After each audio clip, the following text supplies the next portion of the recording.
I never thought my life would turn into someone else's shadow play. My name is Ji-won, older by 5 minutes to my twin brother Ji-woo. People used to say we looked alike but only on the surface. Where Ji-woo's smile was bright and favored, mine always seemed to fade into the background. He was the adored son, the golden child, while I was the one brushed aside, forgotten, tolerated. It wasn't that I was weak. Far from it. Unlike most Omegas, I wasn't fragile or submissive. I carried the bloodline of an SS Omega, the rarest classification of them all. Stronger than even some alphas, my body carried resilience, my mind sharper than most. But still none of that mattered. My parents only saw Ji-woo's beta designation and praised it as if it was heaven's greatest blessing. Ji-woo will lead this family one day, my father would always say, his voice warm with pride. And Ji-won will take care of himself somehow, my mother would add with an airy laugh. It hurt. But I learned to stay silent. Even now, as I stood in front of the tall mirror on what was supposed to be Ji-woo's wedding day, I wondered if fate was playing some cruel trick on me. My reflection looked every bit the delicate groom, snow-white hanbok embroidered with golden threads, a jade clasp holding my collar together, my hair neatly tied back with a ribbon. But I wasn't meant to be here. It should have been Ji-woo walking down that aisle to marry Gyu-min, the infamous Mafia alpha. The man everyone respected and feared. I still remembered the moment it happened. That morning Ji-woo had walked into the living room, where our parents fussed with wedding details. His voice was casual, as though he were announcing he'd changed his favorite dessert.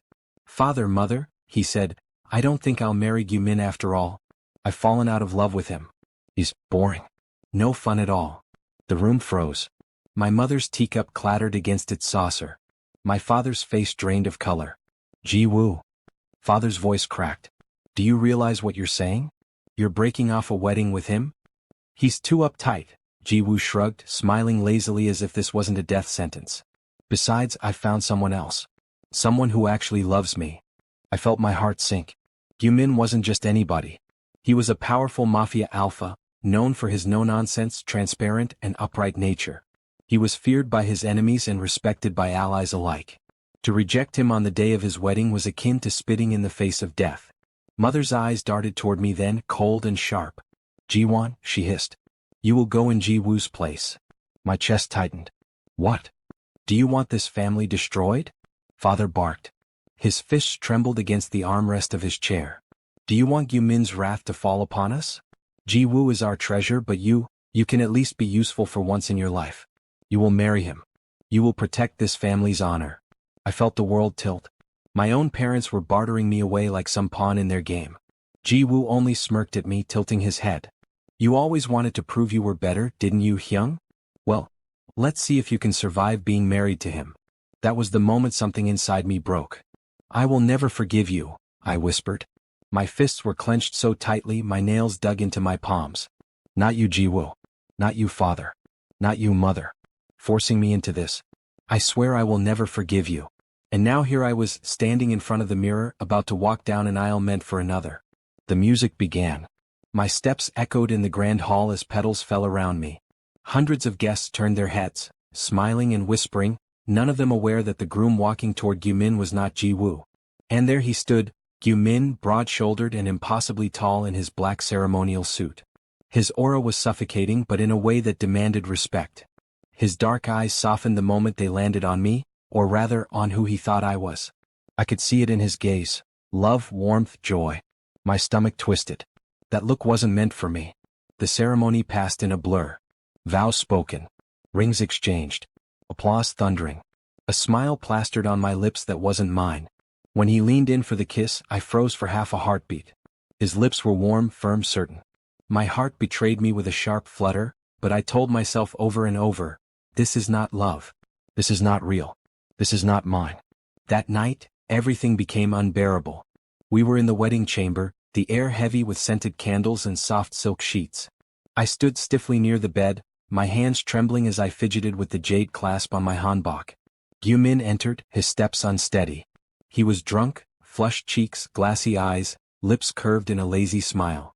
"My Ji-woo," he murmured, his voice deep and husky with desire. "Finally you're mine." I felt my chest squeeze at the name. I opened my mouth to speak, but no words came out. He closed the distance, his strong arms wrapping around me.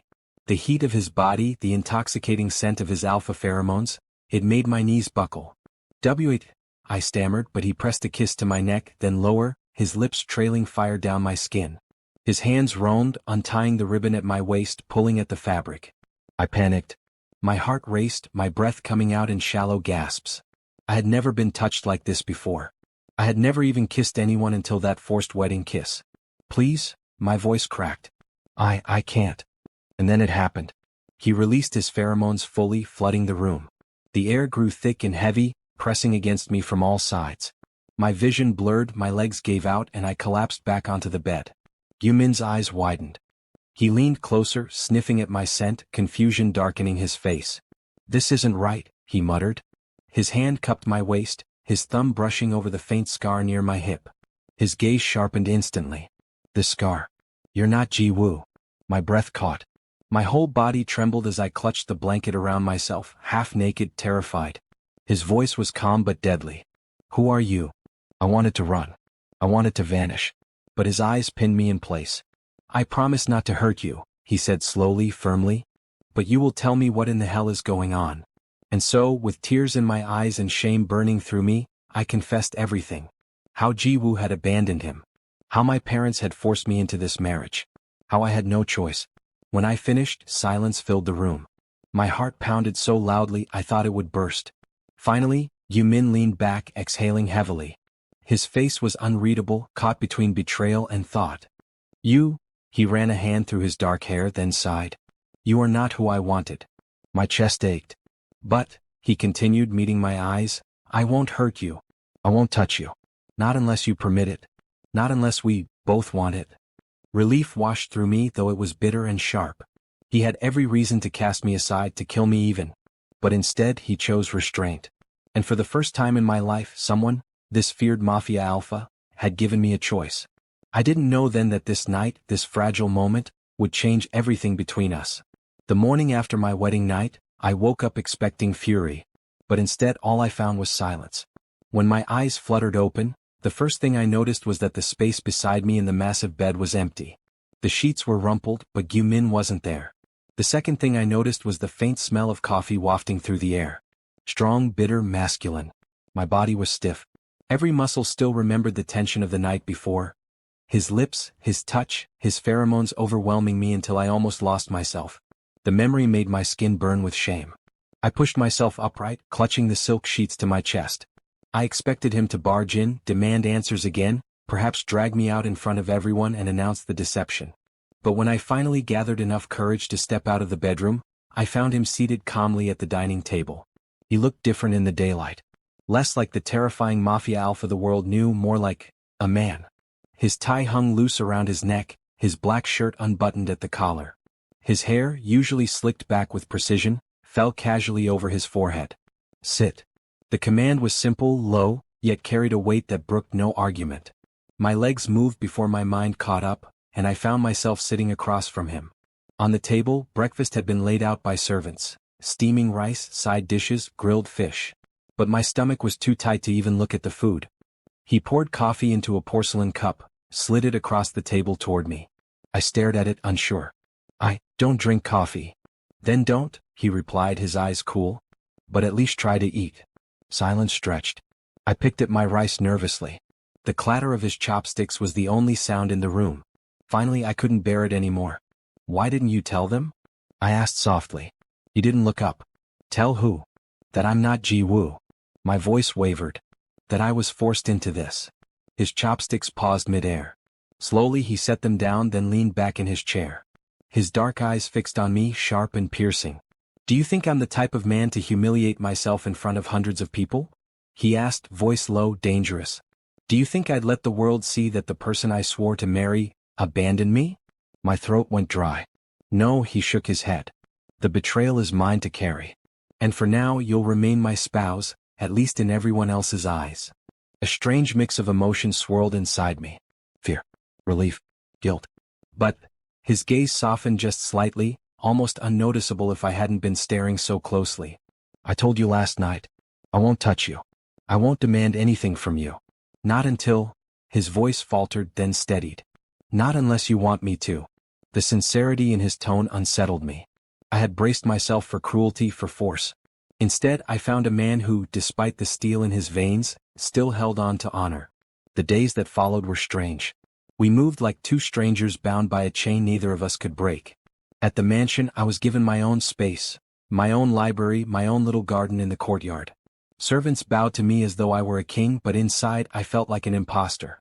Sometimes I would catch glimpses of Gumin as he went about his business. He was always on the phone, issuing commands in that deep, steady voice of his. Sometimes I'd overhear words like shipment, deal, betrayal. The underworld of Mafia life was one I had only heard whispered in fear, yet here I was, married into it. And yet, in the quiet moments, I saw a different side of him. One evening, I walked into the study by accident, only to find him seated by the window, glasses perched on his nose as he read a novel. A novel, not a business report. His brow furrowed in concentration, his lips occasionally curving at a passage that must have amused him. He noticed me and removed the glasses swiftly as if embarrassed. "You should knock before entering." I bowed slightly, flustered. I didn't know you read fiction." He raised a brow. "Why wouldn't I? I just thought." I hesitated, searching for words. "Someone like you wouldn't have time for stories?" His lips curved into a faint smirk.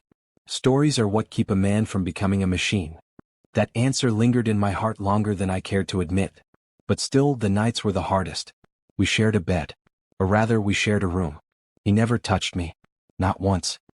He would take his side of the bed, lie down, and drift into sleep without a word. At first I was relieved. But soon the distance became unbearable. Sometimes I would turn slightly and watch his sleeping form. His chest rose and fell steadily. His face was relaxed, far gentler than in the day. In those moments he looked almost vulnerable. Almost human. And I hated that my heart began to betray me. No, I would tell myself, clutching the blankets tight. This is a loveless marriage. I swore never to love him. I swore I'd never forgive them. But my heart didn't listen. One evening, about 2 weeks into our marriage, something unexpected happened. A storm rolled in, thunder, lightning, rain hammering against the windows. I had always hated storms. The sound reminded me of childhood nights spent alone, curled up in bed while Ji-woo was comforted in our parents' arms. That night, as the thunder cracked, I sat curled up in the corner of the room, trembling. I thought Gumin was asleep, but when lightning flashed, I saw him sitting up, watching me. "You're afraid," he said softly. I turned my face away. "No. You are." He rose from the bed, walked toward me, and crouched down. His presence was overwhelming, warm, solid, unshakable. "Ji-won," he said, my name rolling off his tongue like a promise. "You don't have to pretend with me." I looked up at him, startled. No one had ever said that to me before. Not my parents. Not Ji-woo. Not anyone. My lips trembled. "Why are you being kind to me?" His eyes softened just a fraction. "Because you didn't choose this either." For a moment, silence wrapped around us, heavier than the storm outside. His hand hovered near mine, not touching, but close enough that I could feel the warmth radiating from his skin. I didn't pull away. And for the first time since the wedding, I allowed myself to wonder. Maybe this marriage wasn't a prison. Maybe, just maybe, it was the beginning of something else. The storm that night changed something between us. Before, there had always been a distance, a silent agreement that we were husband and husband only in name. But after he crouched beside me, after he told me I didn't have to pretend, I could no longer ignore the way my heart shifted when he was near. He hadn't touched me. Not then, not ever. Yet his presence lingered like the warmth of a fire against cold skin. The days went on, but the silence between us grew less heavy. At breakfast he would ask if I slept well. When he returned late from work, I found myself waiting by the door with tea, and though he rarely smiled, I caught the flicker of gratitude in his eyes. At night, sometimes he would read quietly beside me, the soft scratch of paper a comfort I didn't know I needed. And slowly I began to see Gumin not as the feared Mafia alpha everyone whispered about, but as a man. One afternoon I found myself wandering into the mansion's greenhouse. I had always loved plants. Tending to something fragile and watching it grow was one of the few joys I carried from my childhood. I was kneeling among the orchids when I heard footsteps behind me. "You like flowers?" I flinched, nearly dropping the watering can. Turning, I saw Gumin standing in the doorway, his hands tucked casually in his pockets. He looked out of place among the delicate blossoms, like a storm intruding into a meadow. Yes, I murmured. "They're quiet. They don't expect anything from me." His brow furrowed slightly as though those words unsettled him. Then, to my surprise, he stepped inside and crouched beside me. He studied the orchids with unexpected focus. "They're strong," he said finally. "Even if they look fragile, they survive in harsh conditions. People underestimate them." His words struck me deeply because for the first time, I wondered if he saw me the way he saw the orchids, delicate, yes, but not weak. When I looked up at him, his eyes were already on me. For a moment, our faces were so close I could see the flecks of gold in his irises. My breath caught and I quickly turned away, pretending to fuss over the flowers. But my heart wouldn't stop racing. That night I couldn't sleep. I kept thinking of the way his gaze lingered, the warmth in his voice when he spoke of strength. I told myself it was dangerous, that I must not allow myself to feel anything for him, that my marriage was built on betrayal, on lies forced upon me. And yet, when I turned my head on the pillow and saw him lying beside me, his chest rising and falling steadily, my chest ached with something I couldn't name. A week later, something happened that nearly shattered my resolve. We were in the car, on the way back from a gathering with some of his associates. I had stayed quiet the whole evening, trying not to draw attention.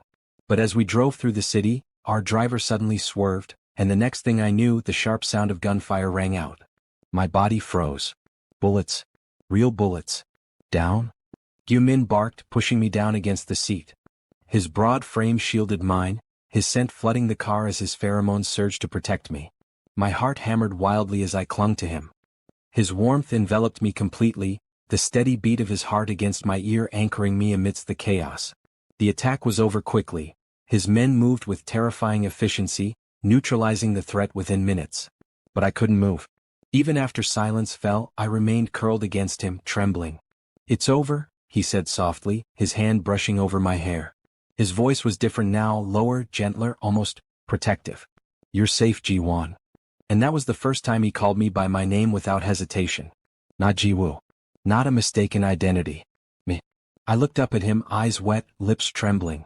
Why protect me like that? You could have let me." His brows drew together, his jaw tightening. "Because you are my husband." The words sent a shiver through me.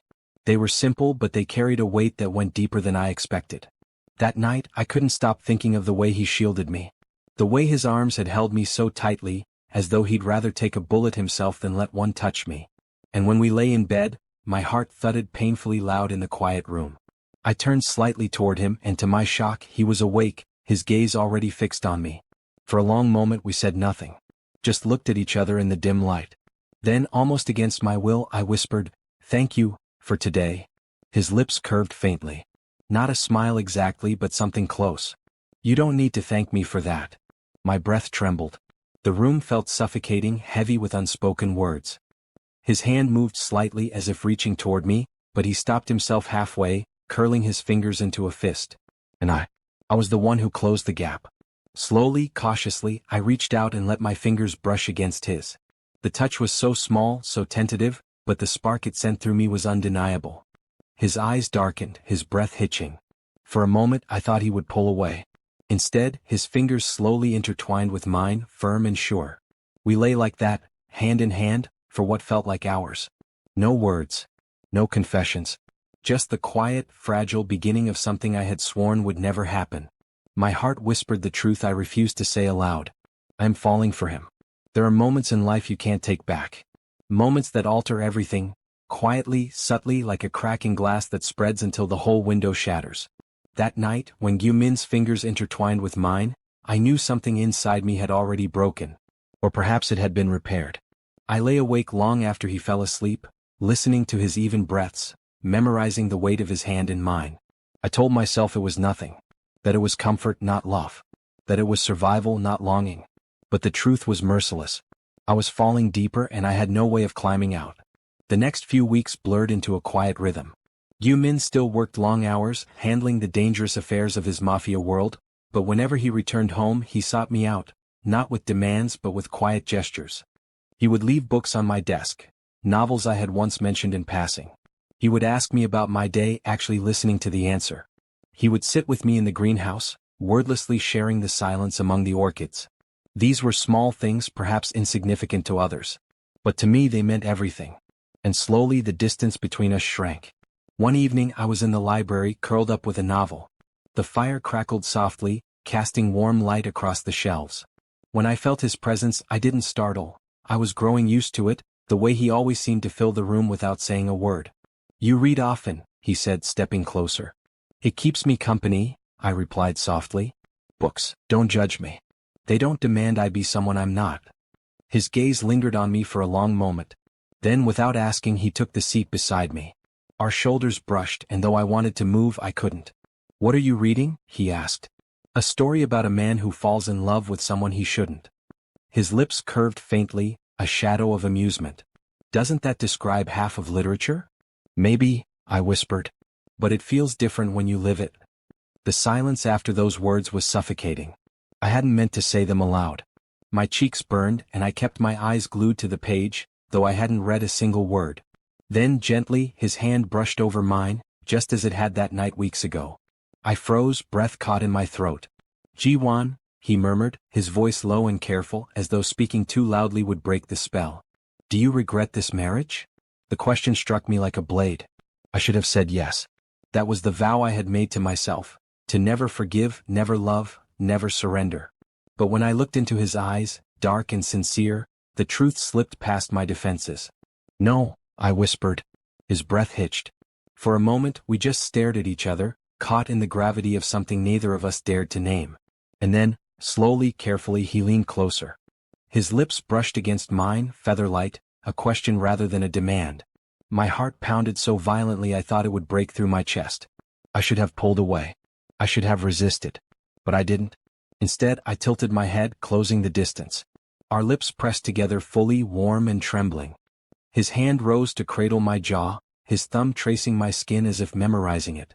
The kiss was gentle at first, hesitant, but it deepened quickly, hungry, desperate, filled with everything we had both been holding back.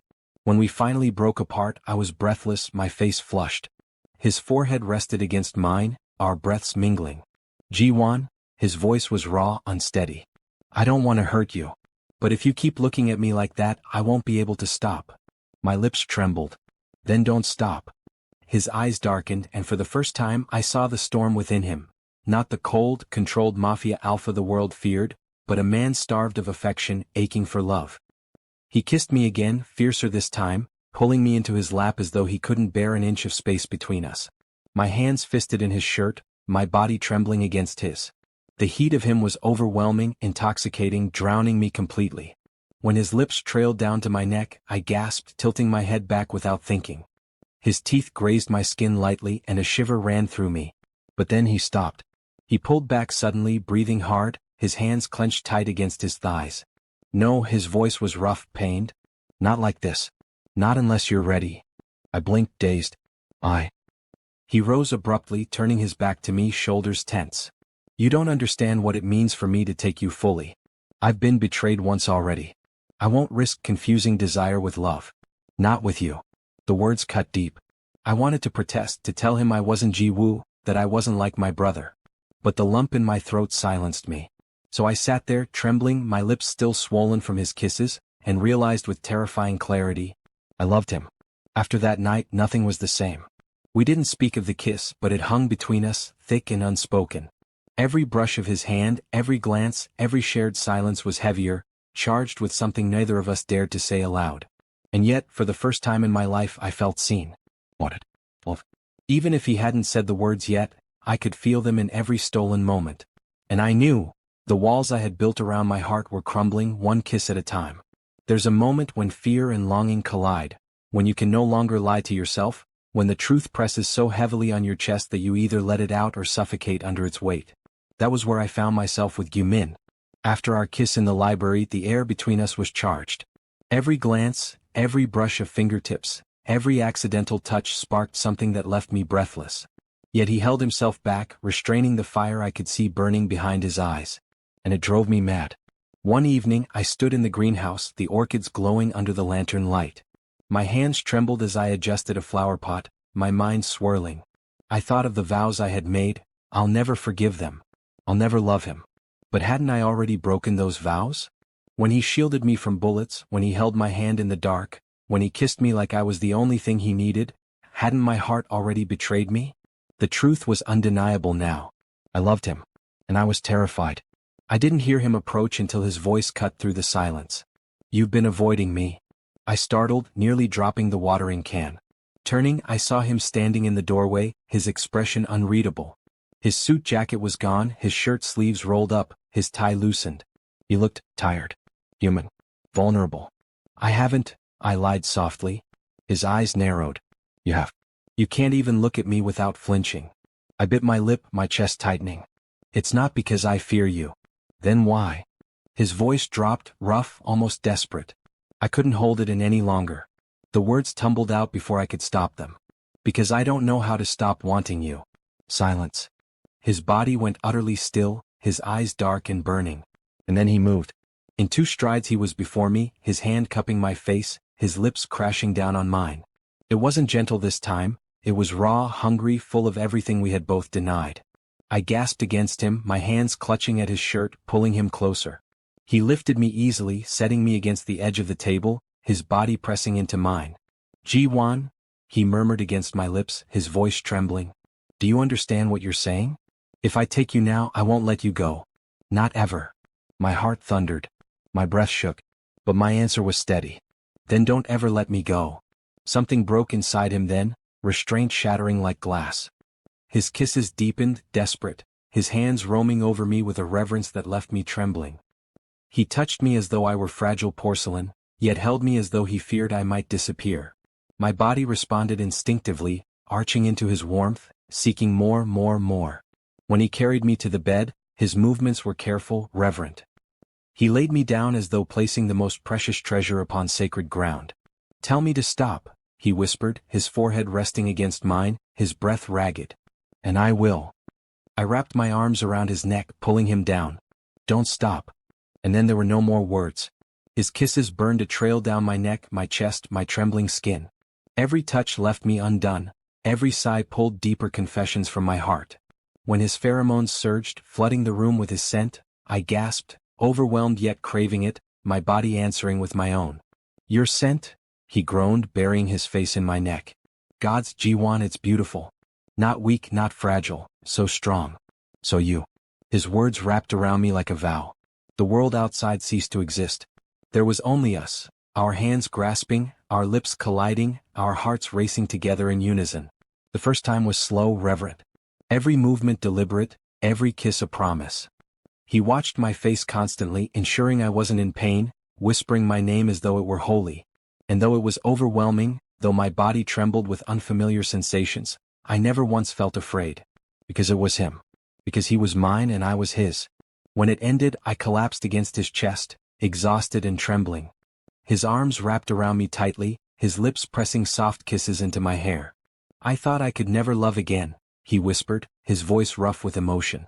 But then you came, and you destroyed every wall I built. Tears stung my eyes as I clung to him. And I thought I could never forgive, but you've given me more than anyone ever has. You've made me feel wanted. He tilted my chin up, his gaze fierce, unwavering. Not wanted, Ji-won. Well, you're my mate. My only one.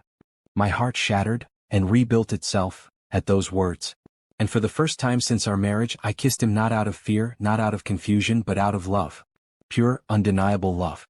The nights that followed were no longer silent. They were filled with whispers, laughter, kisses stolen in the dark. He spoiled me with gifts, not because he had to, but because he wanted to see my eyes light up. And I, in turn, learned his flaws, his scars, his weaknesses, embracing them as wholly as I embraced his strength. For the first time in my life, I was no longer the shadow twin, no longer unloved, no longer forgotten. I was Ji-won. And I was loved by Gyu-min. The house was quieter than usual that day. Perhaps it was fate. Perhaps it was the calm before the storm. I was sitting in the study, a book in my lap but my eyes drifting to the window. Outside, autumn leaves painted the garden in gold. For once, my heart was peaceful. After weeks of stolen kisses, whispered promises, and nights spent in Gyu-min's arms, I had begun to truly believe in our happiness. That peace shattered when the butler entered, his face pale. Sir, Master Ji-woo is here. My book slipped from my fingers. My pulse quickened, anger and old wounds burning to the surface. Ji-woo. My younger twin. The family's golden child. The one who abandoned Gyu-min on their wedding day and left me to pick up the pieces. I rose slowly, my chest tight. Where is he? In the main hall, waiting for Master Gyu-min. When I arrived, I found him there. Ji-woo. He was thinner than I remembered, his once polished features dulled by fatigue. The arrogance in his posture was still there, but beneath it, cracks showed. And when his eyes landed on me, he flinched. "Hyung," he said, voice trembling slightly. I stood tall, my expression calm, though inside my blood boiled. "Why are you here, Ji-woo?" Before he could answer, footsteps echoed, strong and steady. Gyu-min entered the hall, his presence filling the room with a commanding weight. Ji-woo's eyes lit up. He rushed forward. "Gyu-min." But Gyu-min raised a hand, stopping him cold. His voice was low, cold, and sharp as a blade. "Don't call my name so casually. You forfeited that right the day you abandoned me." Ji-woo froze, his lips parting. I was foolish. I didn't know what I was giving up. The man I ran away with betrayed me. He left me with nothing. I realized too late that you were the only one who truly cared. Please give me another chance." My hands clenched at my sides, but before I could speak, Gyu-min did. His eyes burned with anger, but beneath it was something stronger, conviction. "You speak of betrayal as though you're the victim," he said, stepping closer until Ji-woo shrank back. "But you betrayed me first. You humiliated me, abandoned me on our wedding day, and tried to sell me a lie. And now you come crawling back because you've been discarded? Do you think I'm so desperate that I would take back scraps?" Ji-woo's face twisted. "But you loved me." "I thought I did," Gyu-min snapped. "But what I felt for you was nothing compared to what I feel now." Ji-woo's gaze darted to me, his voice trembling with bitterness. "For him? Young? He's nothing compared to me. He's always been weak, the unwanted one. How could you?" That was when I stepped forward. For years I had been silent. For years I had swallowed their cruelty, their favoritism, their rejection. But not anymore. "Enough, Ji-woo." My voice was steady, clear, cutting through the hall like steel. He turned to me, eyes wide. "You think you were the favored one, the loved one. But what have you ever given? You took and took, leaving nothing behind but broken promises. Yes, our parents chose you. Yes, they adored you. But love isn't favoritism. Love is sacrifice, patience, forgiveness. Things you never gave anyone." Tears stung my eyes, but I didn't waver. "I may not have been the golden child, Ji-woo. But I am not nothing. I am Ji-won. And I am loved. Truly, deeply, irrevocably loved." Behind me, Gyu-min's arm slid around my waist, pulling me close. His warmth, his strength, his scent, it anchored me. His voice was steady, firm, absolute. "I am proud to call Ji-won my husband. He is everything you never were. He is stronger than any alpha, kinder than any soul I've known, and he is mine. My omega. My mate. My forever." Ji-woo's face crumpled. No, this can't." "It can," Gyu-min cut him off. His eyes narrowed, his tone final. "You had your chance. And you threw it away. Don't ever set foot in this house again." Ji-woo stumbled back, pale, trembling. His eyes lingered on me, anger, jealousy, despair all mingled there. But he said nothing more. With a broken sob, he turned and fled the hall. The door slammed shut behind him. And just like that, the ghost of the past was gone. Silence lingered. My body shook with the weight of everything unsaid, everything released. Gyu-min turned me in his arms, tilting my chin so I had no choice but to meet his eyes. "You were incredible." Tears spilled down my cheeks before I could stop them. I was so afraid I'd always be nothing compared to him. His lips brushed my tears away, soft and reverent. "You are everything, Ji-won. My heart, my breath, my life. You've given me more than I ever dreamed I deserved." I clutched his shirt, my voice breaking. "And you gave me what no one else ever did. You gave me love." He smiled then, rare and breathtaking, as though the weight of the world had finally lifted. "Then let us never let it go."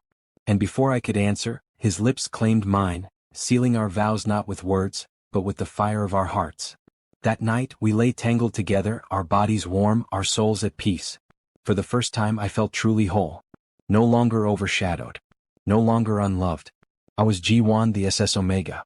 I was Ji-won, husband of Gyu-min. I was Ji-won, loved and cherished. And nothing, not parents, not betrayal, not ghosts of the past, would ever take that away. The garden was in full bloom as I stood with Gyu-min, our fingers intertwined. Laughter rang from the courtyard where his men sparred and trained, the estate alive with new energy. He leaned close, his lips brushing my ear. "Happy anniversary, love." I smiled, heart swelling. "Happy anniversary." As his arms wrapped around me, I knew, this was no longer a loveless marriage forced upon us. This was our story. Our love. Our forever.